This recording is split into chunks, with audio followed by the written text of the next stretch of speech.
গল্প পেতে আজই সাবস্ক্রাইব করুন আমাদের চ্যানেল জ্ঞান বিকাশ টিউটোরিয়াল। আজকে পড়ছি কল্লোল লাহিড়ীর জনপ্রিয় উপন্যাস ইন্দুবালা ভাতের হোটেল, পর্ব ৮ ও শেষ পর্ব, কচুবাটা। বয়স বাড়ার সাথে সাথে বেশ কিছু উপসর্গ দেখা দিয়েছে ইন্দুবালার জীবনে, যেগুলো আগে ছিল না কিন্তু এখন আছে। সারাদিন এক নাগারে কাজ করে বেড়ানো মানুষটার এখন বেলার দিকে একটু ঝিমুনি ধরে। ইদানিং ভাত খেয়ে উঠলে হয়, তখন ইন্দুবালার আর কিচ্ছু করতে ইচ্ছে করে না, শরীর যেন আর চলে না। তার সাথে কলকাতার বাতাসে উত্তরের শিরশিরানি খেললে শরীরটা একটু রোদ চায়, হাত পাগুলো মনে হয় রোদে পোহাই। কিন্তু সেই ফুরসত কি আছে ইন্দুবালার? তার হোটেলে আসা মানুষগুলো তো সবে ভাত খেয়ে যে যার কাজে গেছে। দুপুরের পরন্ত রোদে তার একটা হিসাব রাখার আছে, কজন খেলো, কজন এলো না, কারা আবার ওবেলা আসবে, কাদের বাড়িতে পাঠাতে হলো, কাদের শুধু ঘন্ট আর পোস্তর বড়া অর্ডার হলো, কতটা বাঁচলো কতটা বাঁচলো না। এইসব বিস্তারিত লেখালেখির একটা খাতা ইন্দুবালার আছে, সেই ৭১ সন থেকে। এটা যদি হিসেবের খাতা হতো তাহলে কিছু বলার ছিল না, কিন্তু এখানে টাকার অঙ্কে কিছু মেলানো থাকে না, যা থাকে তাতে আরও নানা কিছু যোগ হয়। এতে পুরনো এক জাপ্তা খাতা এতদিনে শেষ হয়ে যাবারই কথা ছিল, কিন্তু হয়নি। তার কারণ বছর বছর ইন্দুবালা সেই খাতার সঙ্গে আরেকবার পাতা জোড়েন। মোড়ের মাথায় গণেশ বাইন্ডিং থেকে আগে হারান আসত।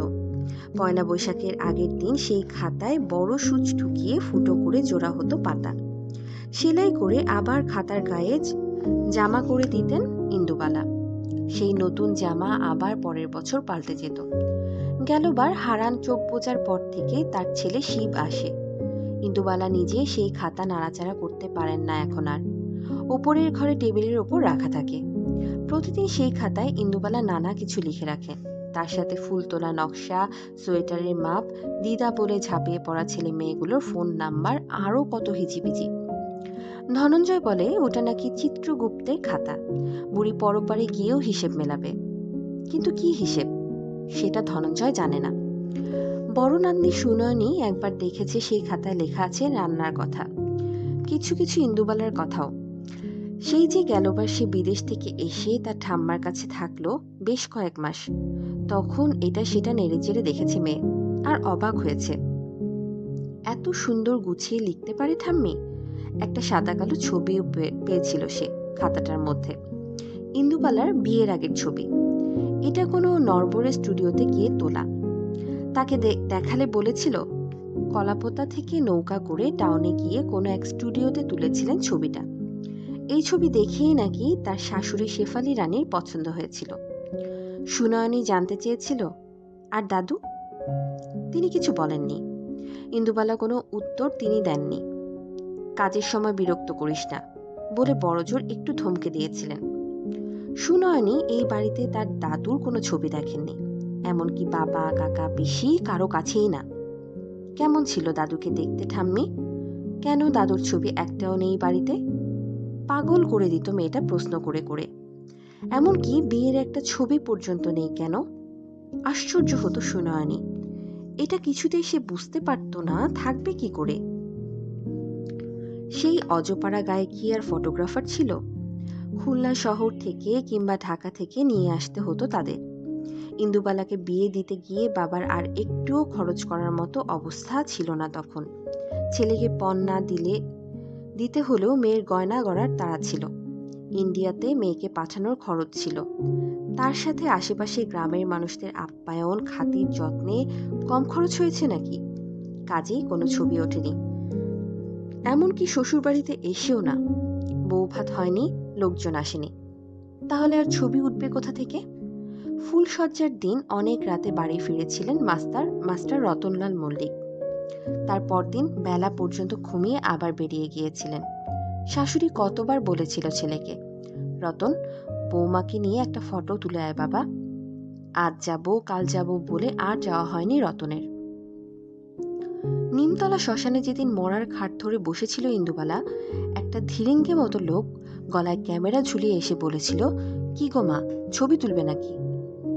শেষ স্মৃতি বলে একটা কথা আছে, লক্ষ্মীর মুখ ছামটায় পালানোর পথ পায়নি সে। কাজেই ইন্দুবালার এই বাড়িতে তার স্বামীর কোনো ছবি নেই, আলতাছাপ পায়ের চিহ্ন নেই। যাবতীয় যা কিছু তিনি সেই শ্মশানেই অস্থির সাথে ভাসিয়ে দিয়ে এসেছিলেন। কিন্তু সত্যিই কি তাই? তার বংশরাই তো ঘুরঘুর করে বেড়াচ্ছে চোখের সামনে, ঠাম্মা দিদা মা বলে ডেকে চলেছে। জানতে চাইছে মাস্টার রতনলাল মল্লিকের ছবির কথা। এই সব কিছু ওই খাতায় লেখা নেই, ইন্দুবালা লেখেননি। নিজের মনে রাগ, দুঃখ, অভিমান, কষ্ট, সেগুলো একান্তই নিজের কাছেই রেখে দিতে হয়। না হলে যে মানুষটা তার বংশের কেউ দেখলো না, জানলো না, তার সম্পর্কে খারাপ কথা তাদের মনে বাঁচবে। ইন্দুবালা কোনোদিন ছেলে মেয়েদের কাছে তার বাবার কোনো প্রসঙ্গ উত্থাপন করেননি, নিন্দা মন্দও না। এই বাড়ির রেওয়াজ মেনে শুধু মৃত্যুদিন পালন হয়েছে। শাশুড়ির আমলে ব্রাহ্মণ খাওয়ানো হতো। সবাই চলে যাওয়ার পর ইন্দুবালা সেই সব প্রথা তুলে দিয়েছেন। অনেকদিন পর সুনয়নী প্রশ্ন করলে একবার ভেবেছিলেন সব বলবেন, তারপর ভাবলেন থাক, যা মা গঙ্গায় ভাসিয়ে দিয়ে এসেছেন তার দিকে ফিরে তাকাবেন না তিনি আর।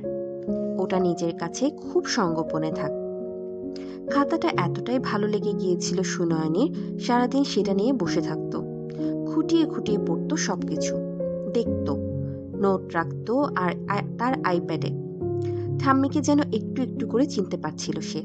বারবার মনে হয়েছিল কেন আগে তার ঠাম্মিকে সে এত কাছে থেকে দেখেনি, কেন আরো অনেক বছর আগে অনেক অনেক কথা জানতে চায়নি। সবটা যে পেরেছিল তা নয়, কিন্তু সুনয়নী এটা বুঝেছিল তার চারপাশে দেখা মানুষগুলোর থেকে ইন্দুবালা কতটা আলাদা। চিন্তায় ভাবনায় জীবনে চলার পথে এই খাতাটা নিয়ে সুচিন্তিত পরিকল্পনা ছিল তার। একদম যেমন আছে এই জাবদা খাতাটা, ঠিক সেইভাবে যদি তাকে ছাপানো যায়, তাহলে তো একটা সময়ের ইতিহাস বেরিয়ে আসবে, যে ইতিহাসের কথা কোনো পাঠ্য বইতে লেখা থাকে না। এমনকি সমাজ ইতিহাসের গভীরে যারা উকি দেন সেই সব গম্ভীর প্রবন্ধেও না। তার চেয়ে এই খাতাটা ছাপা হলে একজন মহিলার চলার পথটা বেশ পরিষ্কার ধরা পড়বে সময়ের নিরিখে। নিজের মতো করে বোঝাতে চেষ্টা করেছিল সুনয়নী তার ঠাম্মাকে। এমনকি এটাও বলেছিল যেগুলো পছন্দ নয় সেগুলো রাখা হবে না বইটাতে। ইন্দুবালার একটুকু পছন্দ হয়নি ব্যাপারটা। হিসাবের খাতা কার কোন কাজে লাগে দিদি ভাই, তুই আর নাড়াঘাটা করিস না ওটাকে, একেই যা অবস্থা। সুনয়নী তবুও হাল ছাড়েনি। শেষ খড়কুটা আঁকড়ে থাকার মতো বলেছে, অন্তত রান্নাগুলো ছাপাই। সবাই তো ভুলে গিয়েছে ঠাম্মি, তোমার মতো ছ্যাঁচড়া কেউ রান্না করতে পারে, সেটাই না হয় জানুক লোকজন। ইন্দুবালা হেসেছেন মেয়ের কথা শুনে। ছ্যাঁচড়ার কথা কেউ পড়বে না দিদি ভাই, তুই বরং তোর লেখা পড়ার বই বার কর, সবাই পড়বে। নাতনি থামতে চায় না, বারবার ফোন করে, বন্ধুদের দেখাবে বলে বায়না করে। ইন্দুবালা একদিন নিরুপায় হয়ে বলে দেন, আমি আগে মরি, তারপর না হয় যা খুশি করিস তোরা।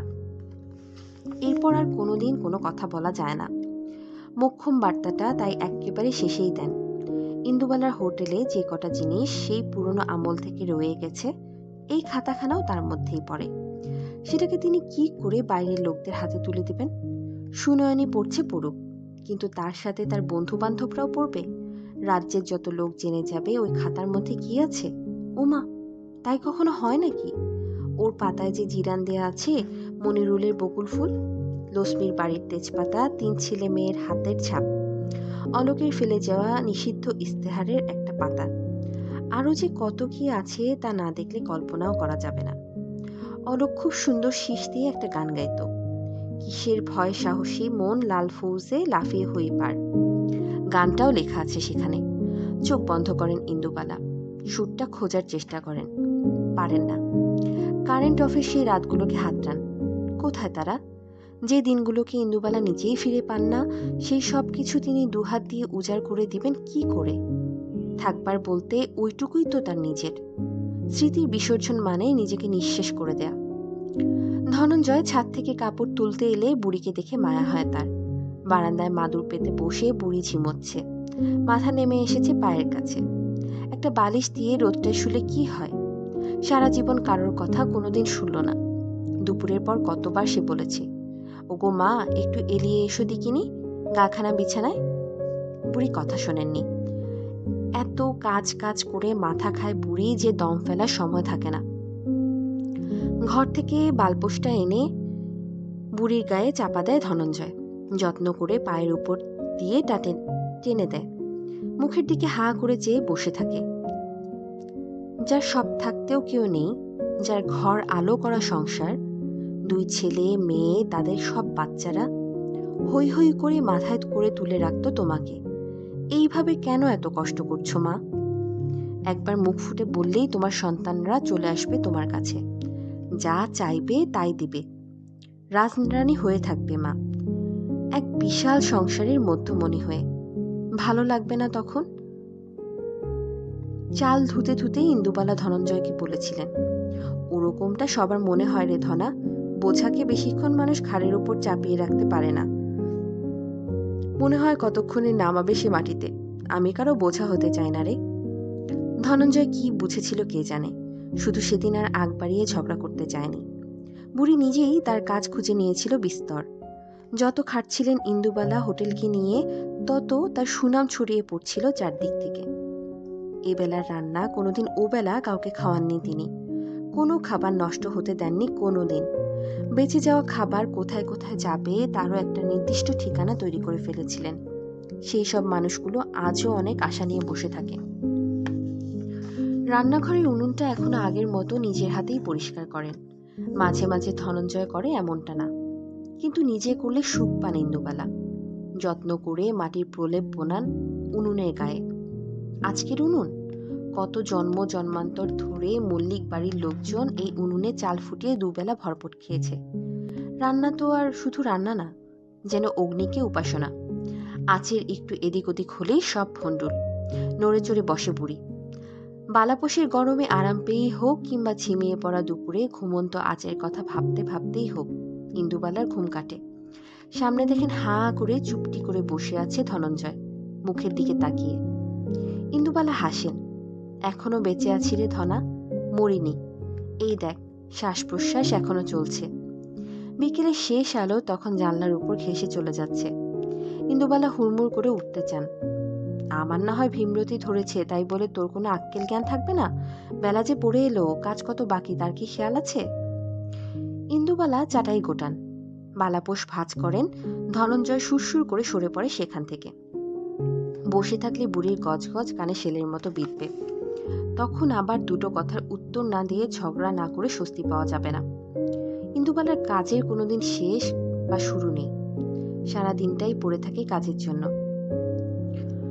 দুপুরে সব খদ্দের খেয়ে চলে গেলে আনাজ দেখে মিলিয়ে কি কি আনতে হবে আর না আনতে হবে তার একটা ফর্দ করার থাকে।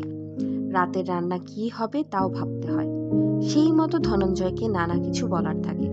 কি কি ভেজাতে হবে, ছোলা, মটর, বাদাম, হিং, কিশমিশ, কাজু, কি কুটনো কাটতে হবে, কোন রান্নাটা গ্যাসে হবে আর কোনটা উনুনে, কয়লা আর গ্যাস ঠিকঠাক আছে কিনা, মানে যার যেমন দিনের বরাদ্দ সেটাই আছে কিনা, মাঝপথে ফুরিয়ে যাওয়াটা অলক্ষণে। কাজেই আগে ভাগে সব দেখে রাখা চাই। ইন্দুবালা সব খুঁটিয়ে খুঁটিয়ে দেখেন। এতটুকু এদিক ওদিক হবার কোনো জো নেই। যদি কোনোদিন ইন্দুবালার সাথে সারাদিন ঘুরঘুর করা যায়, তার হেসেলে উকি দেওয়া যায়, তাহলে একটা দিনলিপি লেখার ইচ্ছা করবে। এমন যে কেউ করেনি সেটাও বলা যায় না। অনেক কাগজই ইন্দুবালার ভাতের হোটেলের কথা ছেপেছে। তার সাথে তার বড় বড় দুটো উনুন, গ্যাস, সেই প্রাচীন শিলনোড়া, মশলা রাখার বাক্স, পেল্লাই সাইজের ভাতের ডেকচি, হাঁড়ি, কড়াই, রান্নার ছবি, খাবারের ছবিও ছাপা হয়েছে। শুধু যদি এটা হতো তাহলে তো কথাই ছিল না। এমনটা তো অনেকের ক্ষেত্রেই হয়েছে। এই শহরে তার উদাহরণ আছে ঝুড়ি ঝুড়ি। কিন্তু যেটা হয়নি সেটা হলো একদল মানুষ, সে বুড়ো থেকে শুরু করে ছেলে মেয়ে বাচ্চা কাচ্চা সমেত এত হুজুগ একটা ভাতের হোটেলকে নিয়ে খুব কমই হয়েছে। যারা অনেক দূরে থাকে বা অনেক কাছে, যারা কলেজে পড়ে, হোস্টেলে বা মেসে থাকে, যারা অফিস করে, ব্যবসা করে, মানে যারাই ইন্দুবালার সংস্পর্শে একবার এসেছে, তারা আবার ইন্দুবালাকে যেন দু চোখে হারায়। ফলে এই যুগে চ্যাটাং চ্যাটাং করে কথা বলা ছেলে মেয়েগুলো ফেসবুকে ইন্দুবালা ভাতের হোটেলের একটা কমিউনিটি পর্যন্ত খুলে ফেলেছে। সেখানে যেমন প্রতিদিনের মেনু আপডেট হয়, ঠিক তেমনই রান্নার একটা ছবি থাকে, তার সাথে সেই রান্নার গল্প। এমনকি সেই দিন ইন্দুবালার মেজাজ কতটা উনুনের আঁচের সাথে ওঠানামা করছে সেটাও। কত কত মানুষ যে এই পেজ লাইক করেছে তার কোনো ইয়াত্তা নেই। ইন্দুবালার কাছে তাদের ভাত খাওয়ার গল্পের কথা লিখেছে, গল্প লিখেছে। বাড়ি থেকে অনেক দূরে স্বজন পরিজন ছেড়ে চলে আসা এক অচেনা অজানা শহরে শুধুমাত্র একটা ভাতের হোটেল কিভাবে তাদের বাড়ির কথা, মায়ের কথা, ঠাম্মার কথা মনে করিয়ে দেয় সেই নিয়ে ভুরি ভুরি লেখা আছে, কমেন্ট আছে, জাকিয়ে চলছে গ্রুপটা। ইন্দুবালা এত কিছু জানেন না, তার ইচ্ছেও করেন না এসব নিয়ে মাতামাতি করতে। হোটেলে অনেক কাজের মধ্যে তিনি অন্য কিছু যেন ভাবতেও পারেন না। তবুও কি ভাবতে হয় না তাকে? হয়। এই ফেসবুক পেজ হওয়ার পর থেকে নানা রকম বিপদ নানা দিক থেকে আসতে থাকে। এই যেমন সেদিনকে সবে রোদে পা ছড়িয়ে একটু বসে ঝিমোচ্ছেন, আর অমনি ম্যাসের নতুন মেয়েটা এসে ঝাঁপিয়ে পড়ল, চশমার ভেতর থেকে গোল গোল চোখ করে বলল, তুমি কচুবাটা কেন আর করো না ঠাম্মা? ইন্দুবালা ঝিমোচ্ছিলেন, ঘোর লাগা চোখে বোঝার চেষ্টা করেন কি বলছে মেয়েটা। কোথায় থাকো?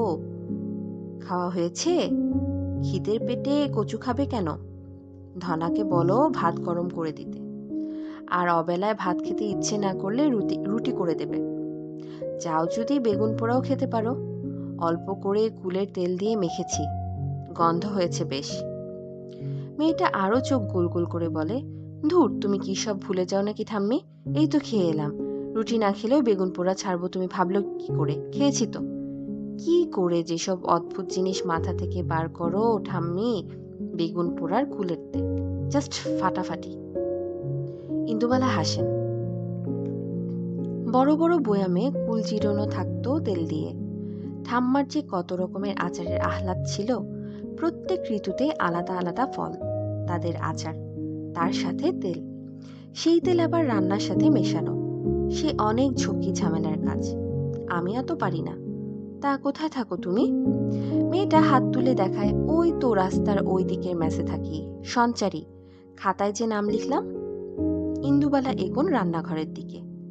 বাহ, সুন্দর নাম তো, সঞ্চারী। কে রেখেছিল? মা? সঞ্চারী বলে, ধুর, মা রাখবে কোথা থেকে, সে তো জন্মের দিনই মারা গেছে। থমকে দাঁড়ান ইন্দুবালা চৌকাঠের কাছে, ঘুরে তাকান মা মরা মেয়েটার দিকে। সঞ্চারী এগিয়ে আসে, বাবা দিয়েছিল নাম। তা বাবাও এখন আর নেই, একটা কঠিন অসুখ হয়েছিল, চলে গেছে। মামা মামির কাছে থাকি, মানে ওরা আমাকে দেখে, লোকাল গার্জেন। এমনিতে আমার কেউ নেই জানো, কিন্তু অনেক বন্ধু বান্ধব আছে। এখন তো কলেজ, তাই মেসে থাকতে হয়। বকবক করে সরলতায় ভরা চোখের সেই মেয়েটা। ইন্দুবালা কিছু বলেন না, এগিয়ে যান রান্নাঘরের দিকে আস্তে আস্তে। পেছন থেকে সঞ্চারী, প্রত্যেকদিন এই হোটেলে যারা খায় তাদের একটা মাসিক টাকা দেওয়ার ব্যবস্থা আছে। নিজেরাই খাতায় নাম লেখে, নিজেরাই হিসাব রাখে। ওই দেনা পাওনার হিসেবে ইন্দুবালাকে কোনোদিন মেলাতে বসতে হয়নি, কোনো দিনই না। তার পয়সা মেরে দিয়ে পালানোর লোকের সংখ্যা হাতে গোনাও যাবে না। ইন্দুবালা মনেও রাখেন না। দুমুঠো ভাত খেয়ে যারা ইচ্ছে হয় পয়সা দেবে, যার ইচ্ছে হয় না সে দেবে না। ঠাম্মার কথাগুলো আজও তার কানে বাজে। মহাভারতে সেই কবেকার পুরনো বইটা খুলে গড়গড় করে পড়ে চলত। বন পর্বে যুধিষ্ঠির কি বলেছিল জানিস? শোন ইন্দু, সব তো আমাদের ঘরের কথাই লেখা আছে। মানুষের ধর্ম কি? মানুষের ধর্ম হলো মোদ্দা কথায় অপর মানুষের সেবা করা। সেই সেবা কেমন? এই যেমন ধর, যুধিষ্ঠির কথা বলছেন না, মনে করিয়ে দিচ্ছেন। অন্ধকারে প্রদীপ জ্বলছে টিমটিম করে, কাঠের উঁচু পাটাতনের উপর রাখা কবেকার মহাভারত। ধূপদানিতে ধূপ, মাটির ধুঞ্চিতে ধুনো জ্বলছে, বারকোষে রাখা সন্ধ্যামণি ফুল। ঠাম্মা সেই ঘোর লাগা পরিবেশে যুধিষ্ঠিরের কথা উচ্চারণ করছে। সাধুখানের গৃহে তৃণ, ভূমি, জল ও শ্রীতনু বাক্য, এই চারি দ্রব্যের কোনো কালেই কোনো অপ্রতুলতা থাকে না।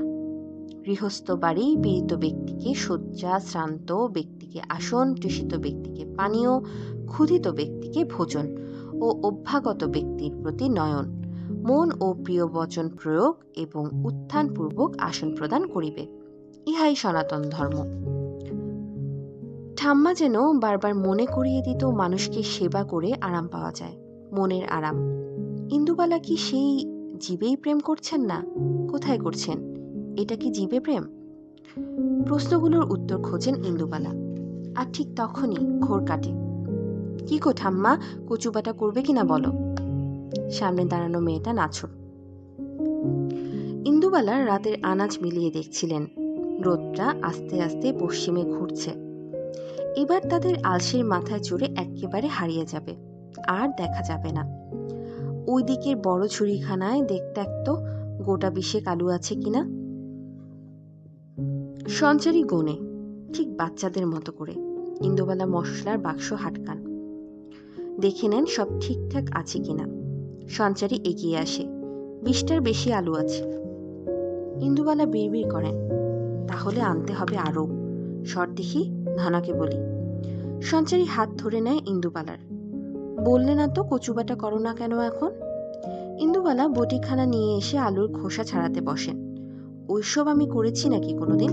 তোর পড়াশোনা নেই? যা গিয়ে পড়তে বস, আমাকে কাজ করতে দে। সেই মেয়েও ছাড়বার নয়। কচুবাটা করনি মানে? এই দেখো, ফেসবুকে লোকজন লিখেছে নারিকেল আর কাঁচা লঙ্কা দিয়ে তোমার হাতের কচুবাটা যে খায়নি সে তো ইন্দুবালা ভাতের হোটেলের কিছুই জানে না।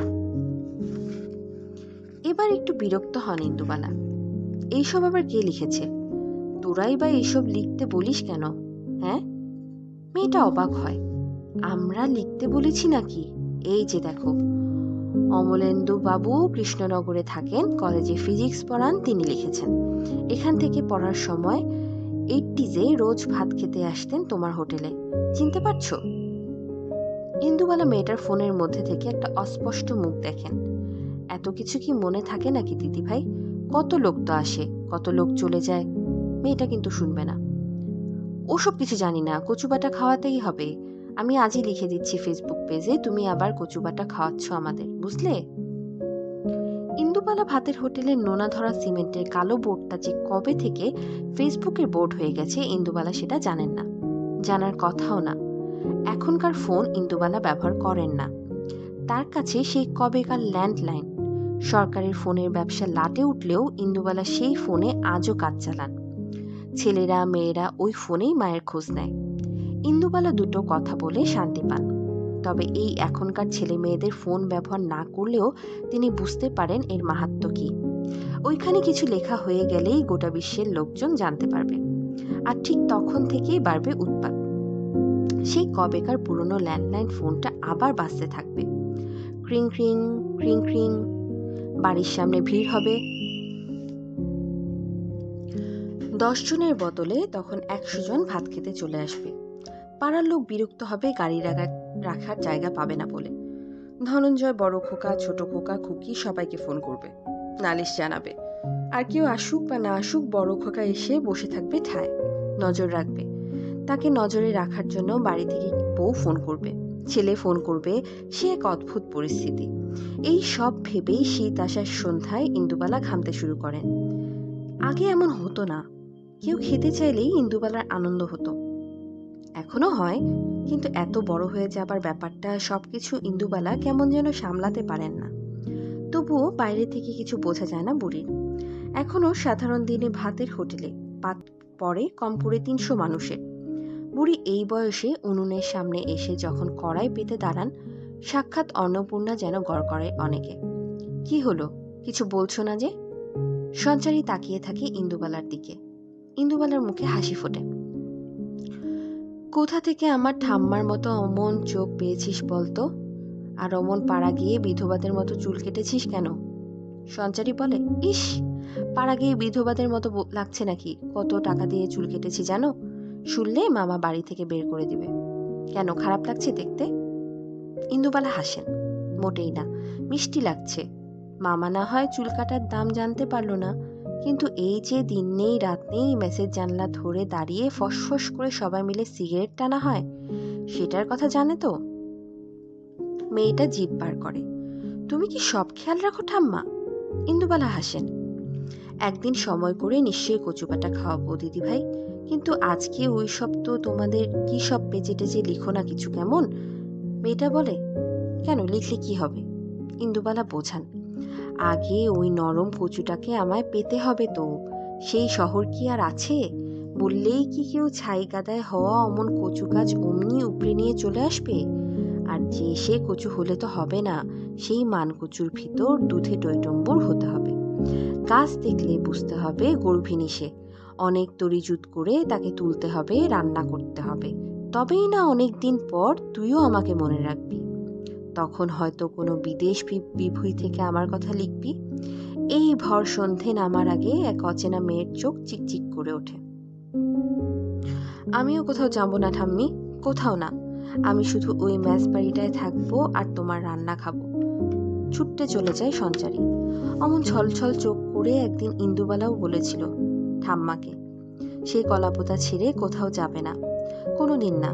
ঠাম্মাকে জড়িয়ে ধরেছিল সেদিন। ঠাম্মা বলেছিল, মেয়েদের প্রাণ হলো কই মাছের জান, কত কি যে করতে হবে দেখতে হবে জীবনে। এই ছোট্ট গ্রামটায় আমার মতো কেন পড়ে থাকবি বলতো? সবে শীত আসে সন্ধে কবেকার ঠাম্মার মুখ মনে করায় এক ছোট্ট অচেনা মেয়ে। কার বেশ ধরে এসে, তুমি আমার কাছে আজ খেতে চাইছো ঠাম্মা? আমি যে বড্ড বুড়ি হয়ে গেছি। তোমার ইন্দু যে আগের মতো আর নেই গো। চোখ থেকে জল পড়ে। ধনঞ্জয় ঘরে এলে বুড়ি চোখ মোছে। একটু পরে দেওয়া যেত না আঁচটা? ধোয়ার চোখ জ্বলে গেল যে ধনা। লুসমিও মাঝে মাঝে এমন ছলছল চোখ করে তাকাতো। কি হয়েছে জানতে চাইলে কিছুই বলতো না। স্বামীটা যে তার কোথায় পালিয়েছিল কেউ জানে না। অতগুলো বাচ্চা নিয়ে লুসমি সেই কত দূর থেকে মাছ নিয়ে এসে বাজারে বিক্রি করত। ইন্দুবালা বুঝতো একজন একা থাকা মানুষই বুঝতে পারে আরেকজনের একার লড়াইয়ের মর্ম। ওরা যেন দুজনে দুজনের পরগাছা হয়ে জড়িয়ে থাকতো একে অপরকে। খুব টানাটানির সময়ও কিছুতেই লুসমিকে টাকা পয়সা দেয়া যেত না। ইন্দুবালার হোটেল শুরু হবার পর লুসমি কোচরে বেঁধে দিত তার ছেলে মেয়েদের জন্য খাবার। লুসমি নেবে না কিছুতেই। ইন্দুবালা বলতো, এক মা তার সন্তানদেরকে দিচ্ছে, তুই নিবি না তো? লুসমি তার প্রতিদান ফিরিয়ে দিয়ে যেত অনেক কিছু দিয়ে। মাছ ছাড়াও কচু, মেটে আলু, যেগুলো চট করে বাজারে পাওয়া যেত না। কবে সে যেন একবার নিয়ে এলো কোথা থেকে জোগাড় করা চুই ঝাল। ইন্দুবালা সেদিন যেন সারাদিন ঘোরের মধ্যে কাটলো। এক টুকরো খুলনাকে যেন লুসমি বয়ে নিয়ে এলো নিজের আঁচলে করে। ইন্দুবালা কিছুটা রান্না করলেন চুই ঝাল দিয়ে, একটু তুলে রাখলেন, আর বাকিটা বসিয়ে দিলেন নারকেল গাছের কাছে। ভাবলেন, একবার যদি চুই ঝাল গাছটা বেঁচে যায় তাহলে তিনি সেটাকে নারিকেল গাছে ওঠাবেন আর সব রান্নায় চুই ঝালের মিষ্টি গন্ধে ভরিয়ে দেবেন। কিন্তু সেটা আর হয়নি, বাঁচেনি গাছটা। সেও হয়তো বুঝেছিল উদ্বাস্তু হয়ে বাঁচার অনেক দায়। একটা সময় ছিল যখন লুসমি নানা রকমের খবর রাখত। কার বাড়িতে কচু হয়েছে, কার বাড়িতে লাউ, কে কুমড়ো শাক ফেলে দিতে চায়, সব কুড়িয়ে বাড়িয়ে নিয়ে আসতো লুসমি। এই হোটেল মাথান উঁচু করে দাঁড়ানোর পেছনে লুসমির অবদান কম নয়। ও না থাকলে আজ এই হোটেলই হতো না। এক মাছওয়ালি কেমন যেন ইন্দুবালার মনের সব কথা জেনে যেত, টের পেত ইন্দুবালা কি ভাবছে। তুই কি ঝাড়ফুঁক টুকটাক জানিস লুসমি? বারান্দায় পা ছড়িয়ে বেলা শেষে বাড়ি যাওয়ার আগে গল্প করত সে। ওইসব জানলে সেই কোথা থেকে এসে মাছের টুকরি নিয়ে দৌড়ে দৌড়ে ফিরি মা। ইন্দুবালা ভাবেন, তাও তো ঠিক, তার গল্প লুসমি জানে, কিন্তু লুসমির গল্প তার তো জানা নেই। এমনকি লুসমি কোথায় থাকে সেটাও জানেন না ইন্দুবালা। এই লুসমি, তোর বাড়ি কোথায় রে? লুসমি হাসে। কেন, তুই যাবি? ইন্দুবালা বলেন, হ্যাঁ যাব। তুই আগে বল তো কোথায় থাকিস। লুসমি বলে, শোনো তাহলে, এখান থেকে স্টেশন। ইন্দুবালা বলেন, মানে শিয়ালদা? লুসমি ঘাড় নাড়ে। হ্যাঁ গো, সেখান থেকে ক্যানিং লোকালে চড়ে একেবারে লাস্ট স্টেশনের আগের 3টা স্টেশন, ওখান থেকে আবার রিক্সা ভ্যান। চল, যাবি আজকে? হাসে লুসমি। ইন্দুবালা বলেন, আজ তো যাব না, তোকেও যেতে দেব না। এত দূরে থাকিস তুই, একটু পরেই যে সন্ধে নামবে, তার উপর ঝিরঝির করে বৃষ্টি পড়ছে। থেকে যা লুসমি, এই শীতের দিনে নাইবা এত দূরের পথ পাড়িয়ে গেলি। লুসমি অবাক হয়ে বলে, হায় রাম, কি বলছিস তুই মা? বাড়ি না গেলে মাছ আনবো কি করে? মাছ না আনলে খাবো কি? তুই হোটেল চালাবি কি করে? লুসমি সেই শীতের বাদলে বেরিয়ে যায়। অনেক সকালে এসে দরজা হাটকায় লুসমি। মা, ও মা, এখনো তুই শুয়ে আছিস? ইন্দুবালা বেরিয়ে দেখেন মাছের সাথে একটা আস্ত মানকচু। কি মস্ত তার আকার! তুই এটার কথাই বলেছিলিস না মা? ইন্দুবালা অবাক হয়ে যান। এটাকে কোথায় পেলি তুই? লক্ষ্মী বলে যায়, সে অনেক বড় গল্প আছে মা, বাজার ফেরতা পথে বলবো। লক্ষ্মী চলে যায়। দুই ছেলে মেয়েকে স্কুলে পাঠিয়ে ইন্দুবালা কচু কাটতে বসেন। সেগুলোকে জলে ভেজান, কুড়ানি দিয়ে এসে টুকরোগুলো কুটতে বসেন। ধনঞ্জয় নিয়ে এসে ভীষণ চটপাট করতে শুরু করে। কোনো সহজ রান্না তোমার হেসেলে নেই না? একে কচু, তার উপরে এই নারকেল, কি হবে শুনি? ইন্দুবালা গম্ভীর হয়ে বলেন, কয়লার বস্তার মুখ ঢেকেছিলি কাল রাতে? সব তো জলে চিপসে হয়ে গেছে, রান্না হবে কি দিয়ে? লক্ষ্মী কচু না আনলে লোকগুলো ফিরে যেত, অনাছিষ্টি হতো তখন। এখন কথা না বাড়িয়ে উনুন ধরাও গে, দেখো ঠাকুরের কৃপায় ভাতটা হয় কিনা। ধনঞ্জয় কথা বাড়ায় না, নিজে ভুল করেছে। কয়লার বস্তা ঢাকেনি, ভিজে গেছে সব। মাথা নিচু করে উনুন ধরাতে চলে যায় ধনঞ্জয়। ইন্দুবালা কুড়ানিতে কচু আর নারকেল কোড়ান। সেই কচু আর নারকেল সর্ষে কাঁচা লঙ্কা দিয়ে বড় শিলটায় বাটতে থাকেন। চারপাশটা ভরে উঠতে থাকে বুনো এক গন্ধে। অনেকদিন পর খুলনার কলাপোতা যেন হাতছানি দিয়ে ডাকে তাকে। ইন্দুবালার ডাকে বোসপুকুরের পাশে বাঁশঝাড় পেরিয়ে কচু বন। শীতের অবেলার বৃষ্টি, মাথায় দুটো বড় কচু পাতা নিয়ে দুই ভাই বোন কচু তুলতে যায়। গা হাত পা চুলকোয়, মা বকে। ঠাম্মার কাদো কাদো মুখটা আজও কেমন যেন মনে পড়ে যায় ইন্দুবালার। জ্বরের পরে স্বাদহীন মুখে খেতে চেয়েছিলেন কচু পাতা, মাকে বলেননি। জানেন এই বাদলায় কিছুতেই তিনি ইন্দুবালাকে পাঠাবেন না। ইন্দুবালাকে ডেকে বলেছিলেন, নিয়ে আসবি নাকি ইন্দু, বসতের বাগান থেকে একটা কচু তুলে? ইন্দু না বলতে পারেনি, ভূতের ভয় ছিল তার, তাই ভাইকে সঙ্গে করে নিয়ে গিয়েছিল সে। কিন্তু ইন্দু চিনবে কি করে ভালো মান কচু? সেসব তো অনেকদিন আগেই ঠাম্মা নিজ হাতে করে শিখিয়েছে। চারপাশ থেকে ছড়ার মতো করে পাতা জার বেরিয়েছে, ফুলের মতো হয়ে আছে গাছ। সে জানবেই গর্ভবতী, মাটির নিচে লুকিয়ে রেখেছে সন্তানকে, তার মধ্যে টইটুম্বুর দুধ। গোড়ায় ডেউ পিঁপড়াগুলোকে দেখেছিস, লোভীর মতো কেমন ঘুরে বেড়াচ্ছে? ঠাম্মা বড় শাবল নিয়ে এসেছিলেন। ভিজে মাটিতে তাড়াতাড়ি বসে যাচ্ছিল শাবল, উঠে আসছিল ঘন কৃষ্ণকায় মাটি। গর্ত যত গভীর হচ্ছিল দেখা যাচ্ছিল শিকড়টাকে, যেখানে লুকিয়ে রেখেছে তার খাবার।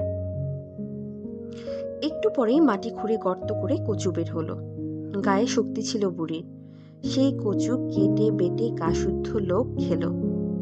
আজ ঠাম্মার জ্বর, তাকে মা একটু কচু বেটে দিতে পারছে না। ভাইটা পাশে দাঁড়িয়ে খালি গা চুলকাচ্ছে।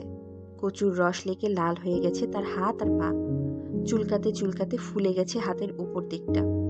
তার সাথে মা গা মাথায় করে করে চলেছে চিলচিৎকার। বুড়ির মরার সময় এলো, নোলা গেল না। ইন্দুবালা চুপি চুপি রান্নাঘরে ঢোকে, পিঁড়ি পেতে বসে, কচু কেটে কুড়ে বাটতে বসে, কচুর উপর ছড়িয়ে দেয় কাঁচা তেল। অনেকদিন পর দুপুরবেলা ধোয়া ওঠা ভাতে কচু বাটা খেতে বসে ঠাম্মার চোখে জল। সেটা কাঁচা লঙ্কা সর্ষে তেলের, নাকি অন্য কিছু, নাকি আনন্দের, বুঝতে পারে না ইন্দুবালা। খাওয়া হয়ে গেলে এক পরিতৃপ্তির মুখ নিয়ে জড়িয়ে ধরেন ইন্দুবালাকে। তার হাত দুটো বুকের কাছে নিয়ে কি সব বিড়বিড় করে বলেন, আশীর্বাদ করেন। ঠাম্মা কি জানতো একদিন ইন্দুবালাকে এই হাত দুটোই বাঁচিয়ে দেবে? তারই কি ডাল সাতলানোর প্রস্তুতি সেরে রেখেছিল ঠাম্মা? বিকালের দিকে চাদর গায়ে দিয়ে ইন্দুবালা বেরোতে দেখে পথ আটকায় ধনঞ্জয়। চললে কোথায় শুনি? ইন্দুবালা বলেন, হেতালের মাকে বলে আসি একটু, যদি কচি কচু পায়। ধনঞ্জয় রেগে যায়। সেটা কাল সকালে বললেও হবে, এক্ষুনি সন্ধে নামবে, রাতে ভালো করে দেখতে পাও না। আমি হোটেল ছেড়ে বেরোতে পারবো না, একা কি করে যাবে শুনি? ইন্দুবালা ধনঞ্জয়কে নাক ফুলাতে দেখে হাসেন। জানিস না, আমার যে একজোড়া বেড়ালের চোখ আছে, রাতেও দেখতে পায় ভালো। ধনঞ্জয় বিরক্ত হয়। কচুবাটা করতেই হবে, যে যা বলবে তোমার তাই করতে হবে? না বলতে পারো না তুমি, তাই না? ইন্দুবালা বলেন, উমা, সে কি কথা, মেয়েটা মুখ ফুটে একটু কচুবাটা খেতে চেয়েছে, বলবো কি করে না? ধনঞ্জয় চিৎকার করে, তুমি কিন্তু বলেছিলে লক্ষ্মী মারা যাওয়ার পরে এই বাড়িতে কচুবাটা হবে না, কেমন যেন একটা ধাক্কা খান ইন্দুবালা। সন্ধে নামছে, সবে শীত আসা শহরে। চেনুমিত্তির লেনে যে কটা পুরনো বাড়ি রয়ে গেছে, যেগুলো এখনো ফ্ল্যাট হয়ে যায়নি, সেগুলোর জানালা বন্ধ। অনেক উঁচু উঁচু ফ্ল্যাটগুলোতে বাইরে থেকে বোঝা যায় না সেখানে মানুষ থাকে কিনা, কিংবা থাকলেও প্রাণের কোনো অস্তিত্ব আছে কিনা। মাঝে মাঝে কাপড় জামা জানালা কিংবা বারান্দায় ঝুললে বোঝা যায় ওখানে কেউ বাস করে। ইন্দুবালার এই মুহূর্তে নিজেকে বড় একা মনে হয়। কবেকার লক্ষ্মীর কথা মনে পড়ে যায়। সারাক্ষণ চারপাশে যাদের সাথে কথা বলেন, তাদের মধ্যে যে লক্ষ্মী নেই, সেটাই ভাবতে পারেন না তিনি। হয়তো ভাবতেই চান না। কেন তিনি এতদিন বেঁচে আছেন, এই ভাবনা মাথায় চাগার দেবার আগেই হনহন করে হাঁটতে থাকেন ইন্দুবালা হেতালের মায়ের ঝুপড়ি ঘরের দিকে। বাজার থেকে ফেরার পথে লক্ষ্মী বলে, কই মা, দাও দেখি, ভাত খাই তোমার কচুবাটা দিয়ে। শীতের বৃষ্টিতে ভিজে চুপসে গেছে লক্ষ্মী। ইন্দুবালা আলমারি থেকে নিজের একটা কাপড় বের করে দেন। লক্ষ্মীর বারণ করা সত্ত্বেও গরম জল করে দেন স্নানের জন্য। আসন পেতে গরম ভাত খেতে দেন লক্ষ্মীকে। কচুপাটা দিয়ে ভাত মেখে লক্ষ্মীর মুখে তোলে। এটা কি করেছিস মা? অবাক হয়ে তাকায় ইন্দুবালার দিকে। কেন, ভালো লাগেনি তোর? ভয়ে ভয়ে জানতে চান ইন্দুবালা। লক্ষ্মী বলে, ভালো মানে বহুত ভালো। শুধু কচুবাটা দিয়ে সব ভাতটা খেয়ে নেয় লক্ষ্মী। কতদিন পর তাকে এইভাবে বসে কেউ খাওয়ালো। কতদিন পর? বয়স যখন 12 কি 14, বিয়ে হয়ে গিয়েছিল তার। ইন্দুবালা অবাক হন, এত ছোটবেলায়? লক্ষ্মী বলে, তা নয়তো কি, বাপ তো মেয়েকে বিদায় দিতে পারলেই বাঁচে। গ্রামে তো আর আমার বয়সী মেয়ে একটাও ছিল না। তারপর বাবা 4টে ভৈষ সওদা করে টাকা দেয় আমার মরদকে, তখন রাজি হয় সে। তোমার কত সওদা হয়েছিল মা? ইন্দুবালা হাসেন।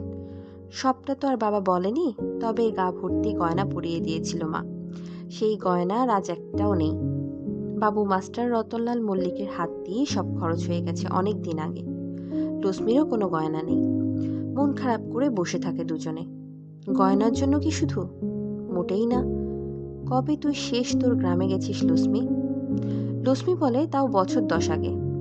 বাবা মা কলেরায় মারা গেল, তারপর কমলা নদীতে বান এলো, ভাসিয়ে নিয়ে গেল সবকুছ। আমাদের গাঁওটা আছে জানি, কিন্তু আর কার কাছে যাব মা? লক্ষ্মীর গল্পে ইন্দুবালাও যেন কেমন করে খুঁজে পান নিজেকে। বিয়ের পর একবারও যাওয়া হয়নি কলাপোতায়। কার কাছে যেতেন? কেউ ছিল না সেই পোড়া ভিটে। সেদিন ইন্দুবালা লক্ষ্মীকে আর যেতে দেননি। পরের দিন বন্ধ। অনেক করে বলেছিলেন, থেকে যা লক্ষ্মী, সারা রাত দুজনে গল্প করব। সত্যি করেও ছিলেন তাই। কত কত যে গল্প দুজন দুজন মানুষকে তুলে রেখেছিলেন, তার হিসেব ওই জাবদা খাতায় দিতে পারত না। তুই যদি আমাদের গাঁওকে দারওয়াজার কাহিনী শুনিস, তোমার তাজ্জব বনে যাবে। ইন্দুবালা অত শত হিন্দি জানেন না। লক্ষ্মীর সাথে থেকে একটু একটু কয়েকটা শব্দ বোঝেন। গাঁও কি দারওয়াজা, সে আবার কি? শুনে লক্ষ্মী জিভ কেটেছিল লম্বা করে। হাই রাম, তুই গাঁওকে দারওয়াজা চিনিস না? তাহলে শোন। গাঁওয়ের বাইরে একটা ছাউনি করে রাখা থাকে। সেখানে এসে বসে দূর গাঁও থেকে আসা মেহমান। রামদুলার ওখানে বসেই ভজন করে। বরাতির থাকা হুয়া মেহমান ওখানেই রাতে নিম চায়। সররা সিং ওখানেই রাতে ছাগলগুলোকে বেঁধে রাখে। আরও কত কি যে হয়। ওখানেই তো আমাদের মুখিয়া তার মেয়ের শাদিতে 10 গাঁওয়ের লোককে বৈঠক করে খিলালো। ওটা যখন দূর থেকে দেখতে পেতাম না মা, মনে হতো আমরা গাঁয়ে চলে এসেছি। আর যাবার সময় মনে হতো, এই যে ছেড়ে যাচ্ছি, আবার কখনো ফিরতে পারবো? মাঝরাতে ঘরের বাতাস ভারী হয়ে ওঠে। ইন্দুবালা হালকা করে দেন। আরে আমাদের জলসত্রের মতো। বিশালক্ষী তলায় ছিল তো। দূরের অচেনা অজানা পথিক তেষ্টায় জল পেলে বিশ্রাম করত। বষ্টমী ওখানেই শীতে পেয়ে দুটো চালে ডালে ফুটিয়ে খেত। গায়ের বুড়োরা আড্ডা জমাতো ওখানেই। ওই আর কি। দুটো মেয়ে তাদের দুজনের সবচেয়ে ভালো লাগার গল্পগুলো করতে করতে একসময় ঘুমিয়ে পড়ে। সকালে উঠে ইন্দুবালা দেখেন লক্ষ্মী নিজে উনুন ধরিয়েছে। আটার বড় বড় গোল গোল লেচি বানিয়েছে। তার মধ্যে ছাতু দিয়ে উনুনের পাশে সেঁকছে। দেশি টমেটো সিদ্ধ করেছে, তার মধ্যে ধনেপাতা, কাঁচা লঙ্কা এইসব দিয়ে একটা চাটনি করেছে। তোকে আমার কমলা গাঁওয়ের একটা খানা খাওয়াবো মা। ইন্দুবালা চেখে দেখেছেন অন্যরকম স্বাদ তার। শুকনো পিঠে যদি এইভাবে করা যেত, ছাতুর বদলে নারিকেলের পুর। কি বলে রে এই খাবারটাকে লক্ষ্মী? লক্ষ্মী জানতে চায়। আগে বলো ভালো লেগেছে কি? আমার মরদের স্বাদ একসাথে খেয়ে নিত সব। বাচ্চারা আমার এই লিট্টি খাওয়ার জন্য বসে থাকে মা। আর চাটনি পছন্দ হয়নি? খুব ভালো লেগেছে ইন্দুবালার। লক্ষ্মী, আমি তোর এই কমলা গাঁয়ের চাটনিটা নিয়ে নিলাম রে। লিট্টি তো আর তোর মতো করে বানাতে পারবো না, চাটনিটা চেষ্টা করে দেখতে পারি। সেদিন বিকালে বাস ট্রেন চলার পর লক্ষ্মী চলে গিয়েছিল, কিন্তু গোটা বাড়িতে ছড়িয়ে ছিটিয়ে রেখে গেল ইন্দুবালার একটা না দেখা কমলা গ্রামকে, তার পাশে তীর তীর করে বয়ে চলা কমলা নদীকে, নদীর ধারে ছুট পুজো আর হোলিকে। আজ কেন যেন মনে হচ্ছে হেতালের মায়ের দোকানটা বড্ড বেশি দূরে। ধনঞ্জয়কে সঙ্গে আনতে পারলে ভালো হতো। রাগ করে এইভাবে ছুটে বেরিয়ে আসা মোটেও উচিত হয়নি ইন্দুবালার। যদি রাস্তায় পড়ে যান তাহলে একটা কাণ্ড ঘটবে, ঠিক যেমন হয়েছিল লক্ষ্মীর। বুঝতে পারেননি ট্রেন আসছে, মাথায় ছিল মাছ ভর্তি ঝুড়ি, তারা ছিল বাজারে আসার। সেদিন আবার কালেক্টর অফিসের বড়বাবু বলেছিলেন কচুবাটা খেতে আসবেন। লক্ষ্মীর ঝুড়িতে ছিল মাছ, কাঁধের বস্তায় বোঝকায় ছিল বড় কচু, দেশি ছোট টমেটো, খুব ঝাল লঙ্কা, ধনেপাতা। অনেক ভোরে কুয়াশার মধ্যে অন্যমনস্ক লক্ষ্মী বুঝতে পারেনি ট্রেন এসে পড়েছে খুব কাছেই। হতে পারেনি যে সে বুঝতে পারেনি লাইন কোথায়, পার হতে পারেনি সেই লাইন। ছিটকে পড়েছিল মাছের ঝুড়ি, কাঁধের বস্তা। দেহ থেকে আলাদা হয়ে গিয়েছিল সেই হাসি খুশি মুখটা। অনেক বেলায় খবরটা এসেছিল। ইন্দুবালা তখন কালেক্টর অফিসের লোকজন নিয়ে হিমশিম খাচ্ছেন।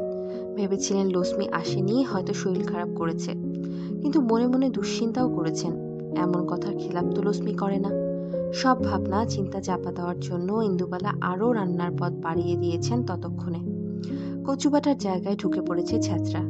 সবাই যখন গরম গরম ভাত দিয়ে খাবে এত সব রান্না, ঠিক সেই সময় রান্নাঘরের পেছনের দরজা দিয়ে ঢুকলো দয়ারাম। লক্ষ্মীর সাথেই আসতো সে, তার পাশে বসেই মাছ বিক্রি করত। দুজনের যত ঝগড়া ছিল তত ভাব। শুকনো মুখে দয়ারামকে দাঁড়িয়ে থাকতে দেখে ছ্যাদ করে উঠেছিল বুক। কি হয়েছে রে দয়ারাম, ওরকম শুকনো মুখ করে দাঁড়িয়ে আছিস কেন? দয়ারাম বসে পড়েছিল দোরগোড়ায় মাথায় হাত দিয়ে, ডুকরে ডুকরে কেঁদে বলেছিল পুরো ঘটনাটা। চুপ করে শুনেছিলেন ইন্দুবালা। নিজের মনের ভেতরে তোলপাড় কাউকে বুঝতে দেননি তিনি। নিজের সব সময় ভেবে এসেছেন এই হোটেলের যদি কোনো অংশীদার থেকে থাকে তাহলে সে হলো লক্ষ্মী। তার সেই প্রথম দিনের টাকায় হোটেল শুরু না হলে কোনোদিন ইন্দুবালা মাথা তুলে দাঁড়াতে পারতেন না। শান্তভাবে সবাইকে খাইয়ে স্নান করে নতুন কাপড় পরলেন ইন্দুবালা। দয়ারামকে নিয়ে নিজে গেলেন মর্গে। সেখানে একবার শেষ দেখা করবেন, দেখবেন ভাতে কাপড়ে তাকে বাঁচিয়ে দেওয়া বিহারের সেই কোনো অজপাড়া গায়ে কমলা গ্রামের মেয়েটিকে, যার বাবা মা বিয়ে দেওয়ার নামে পণ করে বেঁচে দিয়েছিল কোনো এক নেশাখোর মানুষের কাছে। লক্ষ্মী চুপ করে শুয়েছিল মর্গের মেঝেতে, তার মুখ ছিল হাসি হাসি, শুধু গলার কাছে ছিল একটা চওড়া সেলাই। বসে পড়েছিলেন ইন্দুবালা ঠিক লক্ষ্মীর পাশে মর্গের মেঝেতেই, মাথায় হাত বুলিয়ে দিয়েছিলেন মৃত সখীর। এমন তো কথা ছিল না রে, উনুন ধরিয়ে বসেছিলাম তোর জন্য, তুই এলি না, কথা রাখলি না। এত শুকনো চোখেও জল পড়ে ইন্দুবালার। ভেপসে ওঠা মর্গটাও যেন শোকের সজীবতা পায়। লক্ষ্মীকে দেখেই কাজ শেষ হয়ে যায়নি ইন্দুবালার। পুলিশের কাছে যে ফর্ম থাকে অশনাক্ত বডির শনাক্তকরণের, সেই সব কিছু ফর্মালিটি করতে হলো তাকেই। বাজারের একগাদা গরিব গুবরো লোকের সাথে ভদ্রঘরের এক বিধবাকে দেখে পুলিশের লোকজন একটু অবাক হয়ে গিয়েছিল বটে, তবে বিস্তারিত প্রশ্ন করার অবকাশ ছাড়েনি। লক্ষ্মী যে তার আত্মীয় হন পুলিশের কাছে বলেছিলেন ইন্দুবালা। ঠিক কি ধরনের আত্মীয় যদি একটু বলেন দিদি, জানতে চেয়েছিল লোকাল থানার ওসি বিষ্ণুপদ হাজরা। ইন্দুবালা বলেছিলেন বোন। ঘুরিয়ে জানতে চেয়েছিল ওসি, একজন বিহারি বাঙালির বোন? ইন্দুবালা সরাসরি তাকিয়ে বলেছিলেন, কেন হতে পারে না? আমার আপনার রক্ত হিসেবে কার কাছে লেখা আছে স্যার? রক্তের আত্মীয়তাই কি সব? ওসি আর কথা এগোয়নি। এমনিতেই বেশি মালকড়ি পাওয়া যাবে না এদের কাছে। ফর্মে সই করে ছেড়ে দিয়েছিল। বেরিয়ে আসার সময় ইন্দুবালা দেখেছিলেন দরজার কাছে পড়ে আছে কচুটা, ঝুড়িটা। আইডেন্টিফিকেশনের জন্য নিয়ে আসা হয়েছে। কাউকে কিছু না বলে কচু আর ঝুড়ি দুটোই নিয়ে এসেছিলেন ইন্দুবালা। যিনি কোনোদিন তার স্বামীর একটা ছবি বাড়িতে রাখেননি, তিনি তার সুখীর শেষ চিহ্নটুকু নষ্ট হতে দেননি। দয়ারামকে সব খরচ দিয়েছিলেন ইন্দুবালা, লক্ষ্মীর অন্ত্যেষ্টি, শ্রাদ্ধ, সব কিছু। এমনকি লক্ষ্মীর ছেলেকে ডেকে হাতে ধরিয়ে দিয়েছিলেন সেই সময় 10,000 টাকা, মায়ের জায়গায় ব্যবসা শুরু করার জন্য। বাড়ি ফিরে খুব হালকা লেগেছিল তার। খুব কাছের মানুষ চলে গেলে যেমন চারপাশ ফাঁকা হয়ে যায়, লক্ষ্মী চলে যাওয়ার পরে তারও তেমনই মনে হয়েছিল। কিচ্ছু খাননি সেদিন সারাদিন। পরের দিন সকালে স্নান করে উনুন ধরিয়ে কচু কাটতে বসেছিলেন। সেদিন হোটেলের মেনু ছিল গরম ভাত, কচু বাটা আর দেশি কাঁচা টমেটোর চাটনি। পরে সেটা নাম বদল করে রেখেছিলেন লক্ষ্মী চাটনি। চাটনি হয়ে গেলে তার উপর ছড়িয়ে দিতেন গন্ধরাজ লেবুর সুবাস। প্রথম ভাত নামার পরেই শালপাতার থালায় তুলে নিয়েছিলেন সেদিন ইন্দুবালা। কচুবাটা আর চাটনি পাশে দিয়ে বাগানের নারকেল গাছটার তলায় রেখে এসেছিলেন। মাটির গ্লাসে ছিল জল। গড় হয়ে প্রণাম করে সেই খোলা বাগানে লক্ষ্মীকে অনুরোধ করেছিলেন শেষবারের মতো ভাত খেয়ে যেতে। আর পেছন ফিরে তাকাননি। বাগানের দরজা বন্ধ করে ধনঞ্জয়কে বলেছিলেন আজকের পর থেকে কচুবাটার রান্নাটা বন্ধ তার হোটেলে। তাহলে এখন হঠাৎ এই অবেলায় অচেনা এক মেয়ের অনুরোধে ইন্দুবালা রাজি হয়ে গেলেন কেন আবার সেই রান্না করতে? কে জানে কার মধ্যে দিয়ে কি বারবার এই পৃথিবীতে ফিরে ফিরে আসে। সেদিন বিকেলে বাগান থেকে এসে ধনঞ্জয় বলেছিল, মা, শালপাতার থালা পরিষ্কার, একটাও ভাত নেই। শুধু কি তাই, জলটা পর্যন্ত খেয়ে গেছে গো। ইন্দুবালা ধমকেছিলেন ধনঞ্জয়কে, ওইভাবে বলতে নেই ধনা, মানুষ মারা গেলে ঈশ্বর হয়ে যান। এখনো কাঁচা মাছ আসলে প্রথমে ওই লক্ষ্মীর ঝুড়িতেই রাখা হয় সব। তারপর সেখান থেকে সব ধুতে যায়, ভাসতে যায়। কিছু কিছু অদ্ভুত সংস্কার ইন্দুবালা আজও মনে মনে মেনে চলেন। সেদিন হেতালের মায়ের দোকান বন্ধ ছিল, কাজেই ইন্দুবালাকে বেশ কয়েকদিন পর পর নতুন কচুর জন্য বাজারে হেতালের মাকে বলে রাখতে হলো। সেই বউটি অনেক খুঁজে পেতে সোনারপুর পেরিয়ে আরও কোনো অজপাড়া গায়ের থেকে কচু এনে দিলে ইন্দুবালা পরপর কয়েকদিন কচুবাটা করলেন। ঝামেলা হলো বিস্তর। চারপাশের লোকজন তো এলোই, কৃষ্ণনগর থেকে এলেন সেই অধ্যাপক অমলেন্দু। সঞ্চারী পরিচয় করিয়ে দিল। কাঁচা পাকা দাড়ি, চোখে ভারী পাওয়ারের চশমা। চিনতে পারছেন না আমাকে দিদি? যখন পায়ে হাত দিয়ে প্রণাম করলো তখনও বুঝতে পারেনি ইন্দুবালা। চশমা খুলতেই ঝন্টুকে চিনতে পারলেন তিনি। এমন জ্বর বাঁধিয়েছিল ছেলেটা, নিজে গিয়ে খাবার নিয়ে আসতে পারতেন না একেবারেই। ইন্দুবালা নিজে দিয়ে আসতেন। তোর মনে আছে লক্ষ্মীকে ঝন্টু? ওই যে ঝুড়ি করে মাছ দিয়ে যেত আমাকে। ঝন্টু মনে করার চেষ্টা করে, পারে না। ধনঞ্জয় খ্যাচ খ্যাচ করে, কচুর ডাই পড়ে আছে, সেগুলো কখন কাটা হবে বাটা হবে কে জানে। ঝন্টু তার ব্যাগ থেকে কৃষ্ণনগরের সরভাজা বার করে দেয়। ইন্দুবালা সবাইকে বসতে বলে। কচি কচুকে ভালো করে ধুয়ে কুড়ে নারকেল, সর্ষে আর কাঁচা লঙ্কা দিয়ে মিহি করে বেটে তার উপর ছড়িয়ে দেন কাঁচা সর্ষের তেল। গরম ভাতে সেই কচু বাটা হবে নিমেষে শেষ। সবাই হাপুস হুপুস শব্দ তোলে। কচি দেশি টমেটোর চাটনি লোকজন চেটেপুটে খায়। অনেকদিন পর পরন্ত বেলার রান্নাঘরের দরজায় লক্ষ্মী এসে দাঁড়ালে ইন্দুবালা একটুকু অবাক হন না। শুধু বিড়বিড় করে বলেন, তোকে আজ আর কেউ মনে রাখেনি রে লক্ষ্মী। লক্ষ্মী হাসে, কোনো কথা বলে না, শুধু চেয়ে থাকে ইন্দুবালার দিকে। কি বলতে চাইছে লক্ষ্মী ইন্দুবালাকে? বিদায় বেলার আমন্ত্রণ? ইন্দুবালার কেমন যেন শীত করে। তড়িঘড়ি দোতলায় ওঠেন। ধনঞ্জয়ের বেড়ে যাওয়া ভাতের থালা সরিয়ে রাখেন। কিচ্ছুটি না খেয়ে দোতলার এক চিলতে রোদে আচার, কাসুন্দি আর বড়ির পাশে ঘুমিয়ে পড়েন। পশ্চিম দিকে পাটে যাওয়া শেষবেলার একটু রোদ এসে পড়ে তার পরিতৃপ্ত শঙ্কাহীন মুখে।